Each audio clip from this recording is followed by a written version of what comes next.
News report there's no evidence to support Trump's claim about the caravan, noting that internal U.S. government documents on the caravan make no mention of Middle Easterners, criminals, or a terror threat. Over the weekend, Trump also rolled out another warning without any evidence, again without evidence, writing on Twitter, all levels of government and law enforcement are watching carefully for voter fraud, including during early voting. Cheat at your own peril. Violators will be subject to maximum penalties, both civil and criminal. Well, in spite of all that, in the latest NBC Wall Street Journal poll, it found Trump's job approval up to 47% among registered voters. 47%, his highest approval rating ever in the survey. For more, I'm joined by Illinois Democratic Congresswoman Cheri Bustos, a rising star in the Democratic Party. Also, Yamiche Alcindor, White House correspondent for the PBS NewsHour, and Charlie Sykes, contributing editor at the Weekly Standard. I want all three of you, starting with Congresswoman Bustos, to tell us how the Democrats react to what looks to be a cri de guerre, a loud scream of fear and fright from Donald Trump that they're coming through the gates, and the Democrats are welcoming them in as illegal immigrants by the thousands. What the Democratic leadership should they be saying to the American voter at this moment? Congresswoman. Well, first of all, Chris, Donald Trump is the master distractor. And here we are 15 days out from this election. We've got Democrats all over the country who are some of the sharpest candidates I have ever seen in my political lifetime. They're running scared. And what do they do when they're running scared? They resort to fear tactics. And that's what's happening. What we need to stay focused on is the legislation that we will do once we win back the majority. That's number one, bring down the cost of health care and prescription drug prices. We will rebuild this country with a real $1 trillion infrastructure package, not a fake one like the president introduced. And number three, we're going to make Washington functional again. We're going to address the dysfunction in Washington, the self-dealing, the money in politics, and we will do that as soon as we win back the majority. We just have to make sure that we continue to do our best to earn the trust of the American public again. What can you do if you can't win back the Senate? Well, I'm staying focused on the House because that's where I serve. I think the Senate, it's tough, but we've got some tremendous candidates. Kyrsten Sinema in Arizona, Jackie Rosen in Nevada. I love Beto O'Rourke in Texas. It's a tough one, but look at the kind of campaign he's running. Right now, my role at the Democratic Congressional Campaign Committee is as Heartland Engagement Chair.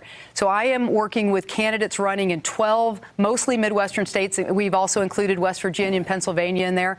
And Chris, these candidates are going to change the way Congress does business. They're not going to have anybody tell them what to do. They're going to stay focused on the 700-ish thousand people that they'll represent, and we're going to get the nation's work done again.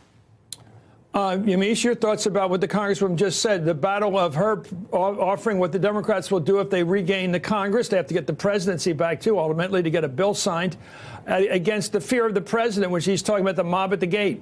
Well, basically, it's what he's going to do for the next 2 weeks. We know it now. I was just out in West Virginia, and it's the nature of the Democrats to say we need to talk to people and welcome people who are fleeing violence, who are fleeing poverty. So in fact, the problem is, of course, that this caravan is the worst possible time for Democrats for this to be happening politically, because they're going to show up on the gates of the United States right when people are voting. So they're going to be on people's minds. And the president, of course, has had this hardline immigration policy. Can you discern? I'm going to go back to the Congresswoman. What is the Democratic response to these people? They are in need. They are afraid. They're coming here. What's the Democratic proposal? If you ran the entire U.S. government right now, the Democratic Party, what would they do when these people reach our gate, our border? What would they do? What should we do?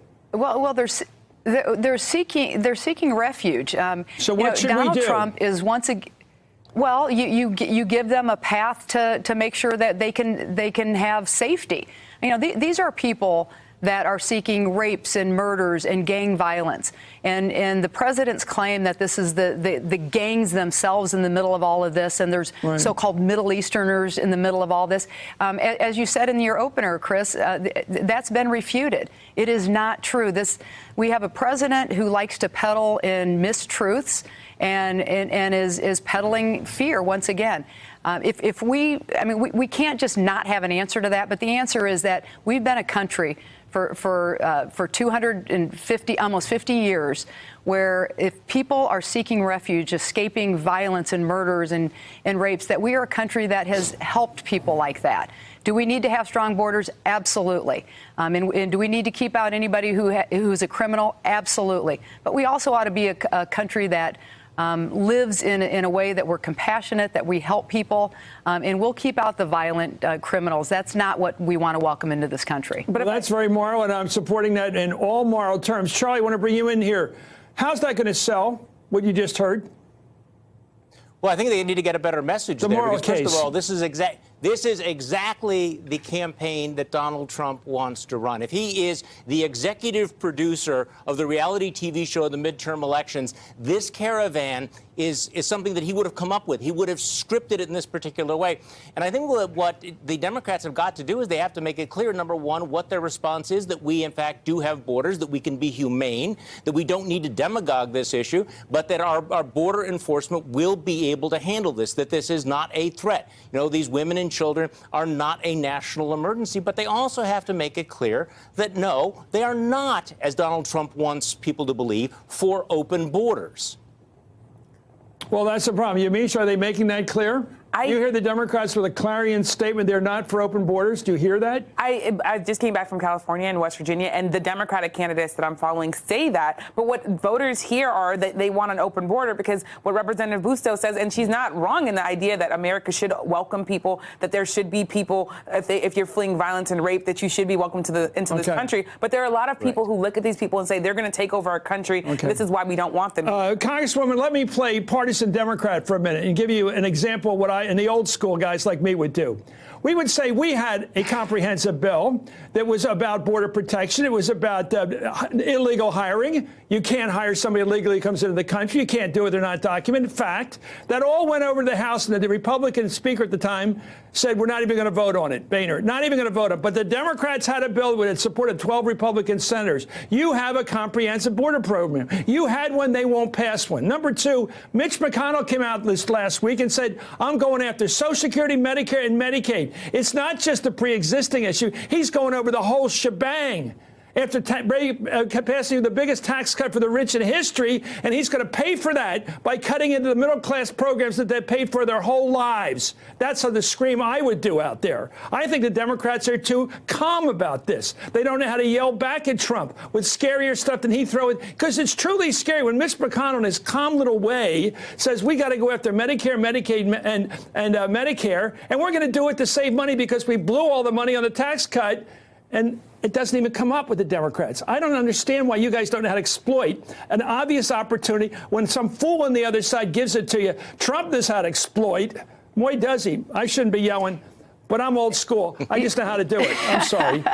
I'm sorry. No, that's all right. Hey, Chris, if you came to this part of the country, and I'm sitting in Peoria, Illinois right now, if you came to this part of the country, you would hear the candidates that are running for House all over the Midwest, in Illinois, in Iowa, in Minnesota, Michigan, Ohio, all over the place. You would hear them saying exactly what you just said. We know what Mitch McConnell said, and we also know that that was the Republican playbook. Pass this tax scam, increase the debt by $2 trillion, and then, oh my gosh, let's scream bloody murder. Now we're going to have to go over so-called entitlements. Oh, we care about deficits so we are saying all of a sudden they care about deficits. God, I'm sorry. Tell us the message. I don't want to get in your way. What's the best Democratic argument to get people to vote Democrat this 2 weeks from tomorrow? It's exactly what you just said. We are yelling and screaming in a polite Midwestern way about what Mitch McConnell said. He wants to now address this $2 trillion debt on the backs of seniors who are recipients of Social Security, our parents and our grandparents who are on Medicare. And that's his answer to this $2 trillion debt now. We're talking about in every single one of these races that we're running all throughout the country.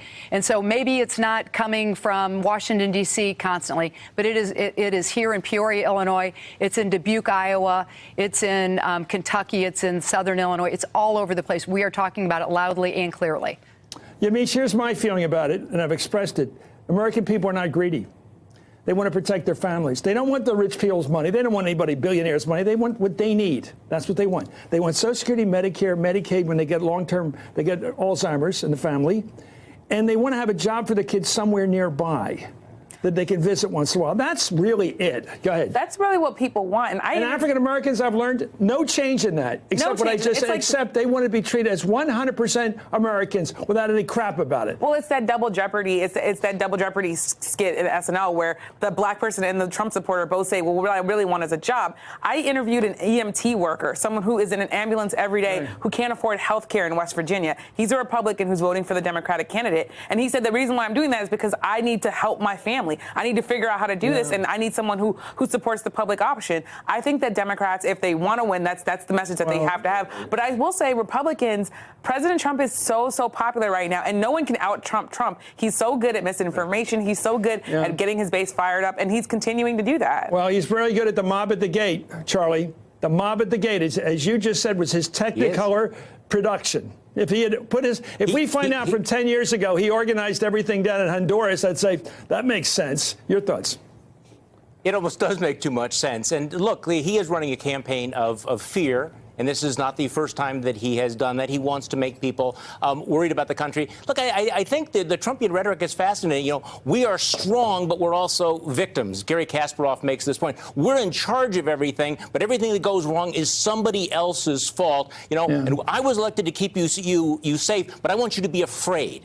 And unfortunately, this is a campaign that is not appealing to our better angels or to our hope. And he, frankly, you know, interestingly enough, given how strong the economy is, he doesn't really want to talk about the economy. He wants to make it about these people who are coming and they're attacking, they're invading your country. Look, I do think that Democrats need to say, look, we care very deeply about what's happening at the border, but then they need to immediately remind people of what Trump's policy on the border is, the separation of children from their parents. Why are they not talking about that? There are ways of securing the border without being cruel and inhuman, and that's a point I think that they could make. Hey there, I'm Chris Hayes from MSNBC. Thanks for watching MSNBC on YouTube. If you want to keep up to date with the videos we're putting out, you can click subscribe just below me, or click over on this list to see lots of other great videos.